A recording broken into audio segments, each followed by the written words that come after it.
Assalamualaikum warahmatullahi wabarakatuh. A'udzubillahi minasyaitonirrajim. Bismillahirrahmanirrahim. Berikut adalah pembacaan kitab Fathul Mu'in. Kalau di dalam kitab I'anatul Thalibin pada halaman 141 tentang membaca Fatihah. Apa-apa saja yang harus diperhatikan dan harus dipenuhi pada kali ini, yaitu pada qaulul musannif.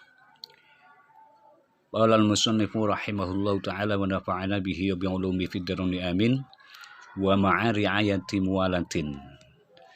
Di mana kita tahu bahwa membaca Fatihah itu harus benar-benar diperhatikan. Di antaranya yaitu ri'ayatul huruf, termasuk menjaga dengan baik huruf-hurufnya, jangan sampai lepas, jangan sampai bergeser. Termasuk juga cara mengeluarkan huruf atau yang biasa kita sebut dengan makhrajnya. Termasuk diantaranya harus menjaga tasydidnya juga. Kali ini adalah kelanjutannya, yaitu wa ma'ari ayati muwalatin, lan sartane ngrekso nuli-nuli fiha ing dalam Fatihah bi ayatiya tamthilu riayatil muwalah. Itu adalah gambaran daripada yang dimaksud dengan menjaga kesinambungan atau terus-menerusnya, sambung menyambungnya masing-masing ayat Fatihah.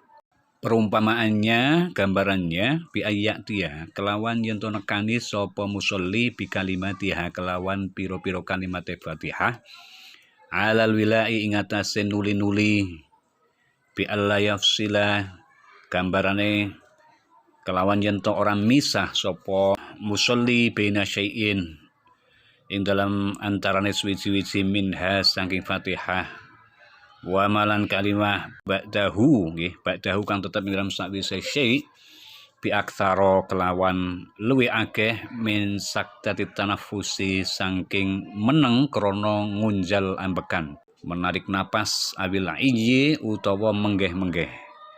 Ini karena gangguan pernapasan, jadi pernapasan tidak lancar.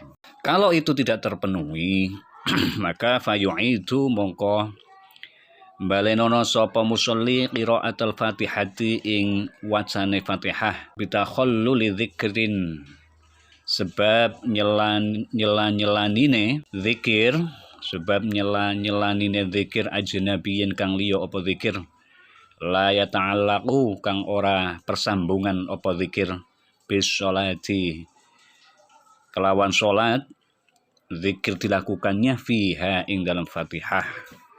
Kalau ada gangguan eksternal di luar Fatihah, ya, tidak ada kaitannya dengan sholat, dilakukan di tengah-tengah atau di antara pembacaan masing-masing ayat Fatihah, maka ya harus mengulang.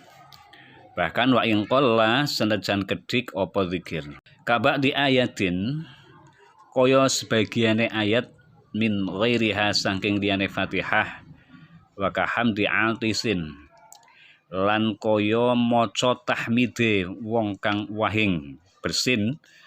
Ketika orang bersin biasanya disunatkan untuk membaca hamdalah, ya. Ketika orang bersin itu sunatnya kemudian membaca hamdalah. Itu di luar sholat. Bahkan meskipun di dalam sholat itu tetap sebetulnya memang disunatkan, cuma ada resikonya.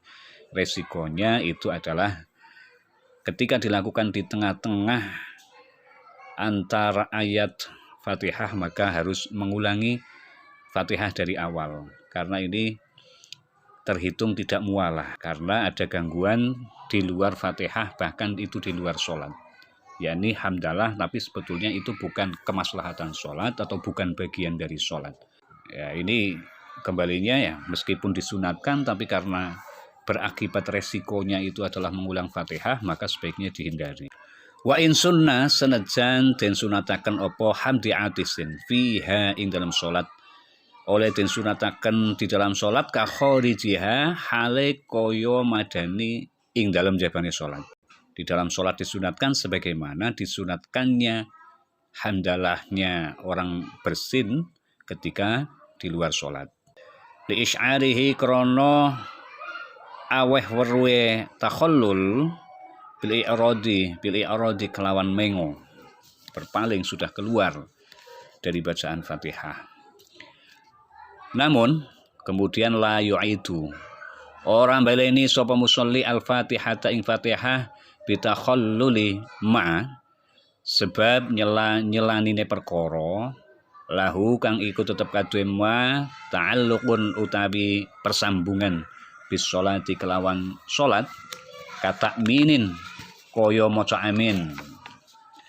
Ya, ketika kita sedang membaca Fatihah, kemudian misal imam, ini hanya sekedar gambaran, yang semestinya harusnya etikanya itu adalah sunatnya seorang makmum itu adalah menunggu Fatihahnya imam selesai baru kemudian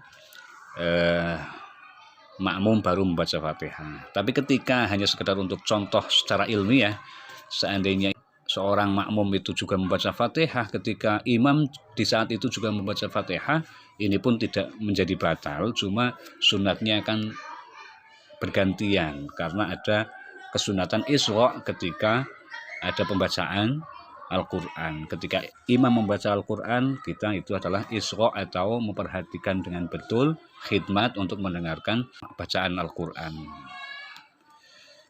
Fa idza quri'a al-Qur'anu fastami'u lahu wa ansitu. Insot, tenang, kemudian mendengarkan dengan khidmat. Kemudian tadi sampai kata minin kaya maca amin. Kata minin kaya maca amin yang dilakukan ketika itu tadi.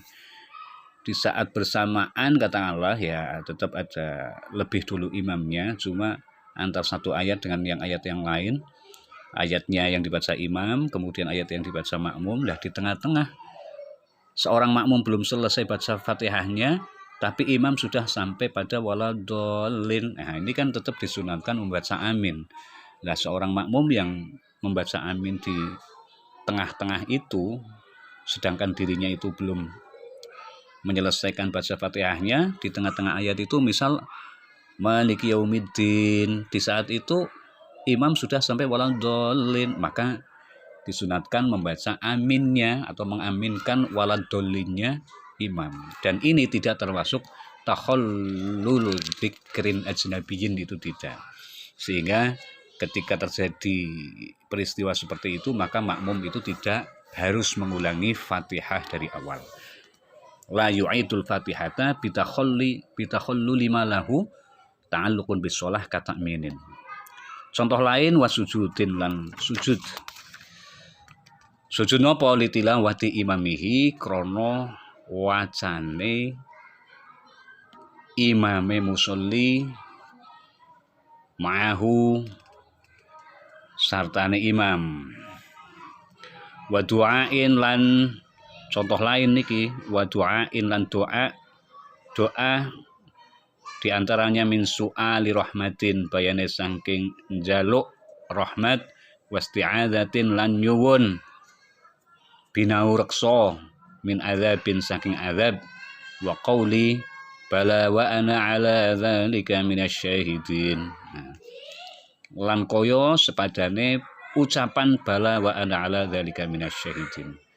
Li qiraati imamihi krana wacane imame musolli al-Fatihata ing Fatihah, au ayat as-sajdati utawa ayat sajdah, awil ayata utawa ing ayat allati yusannu kang den sunataken fiha ing dalam allati apa ma perkara dzukira kang wis den sebut apa ma likullin kadue saben-saben siji minal qari'i saking wong kang maca wasami'i lan wong kang krungu. Makmuman iku makmum anane kullun au ghairahu utawa liyane makmum fi sholatin padha uga ing dalam salat wa kharijiha lan jabane salat. Falo qira'a mongko lamun maca sapa al musolli wong kang salat ayatan ing ayat au sami'a utawa krungu sapa musolli ayatan ing ayat fiha kang iku tetep ing dalam ayat ismu Muhammadin utawi asmane Nabi Muhammad lam tundab mongko ora den sunataken apa sholatu maca sholawat ya, maca sholawat dalam hal ini alaihi ngatasé Kanjeng Nabi kama koyo pendapat afta kang wis paring fatwa bihi kelawan ma sapa Nawawi Imam Nawawi utawa saged kama afta koyo oleh wis paring fatwa bihi kelawan ada minat bis sholah sapa Nawawi Imam Nawawi. Jadi kalau ada nama Muhammad disebut di dalam sholat, di situ tidak disunatkan untuk membaca sholawat sebagaimana man sholla alayya sholatan wahidah sallallahu alaihi biha asyra. Ketika nama Nabi Muhammad disebut itu memang ada bonus besar, yaitu akan sholawat tersebut diapresiasi oleh Allah dengan 10 kali lipat. Namun ketika di dalam sholat sebagaimana fatwanya Imam Nawawi bahwa ketika ada nama Nabi Muhammad yang disebut di dalam ayat Al-Quran misal ya di dalam sholat, tapi itu di dalam sholat, maka di situ tidak disunatkan untuk mengiringi dengan pembacaan sholawat. Ila akhirih wallahu a'lam. Alhamdulillahirabbil alamin. Assalamualaikum warahmatullahi wabarakatuh.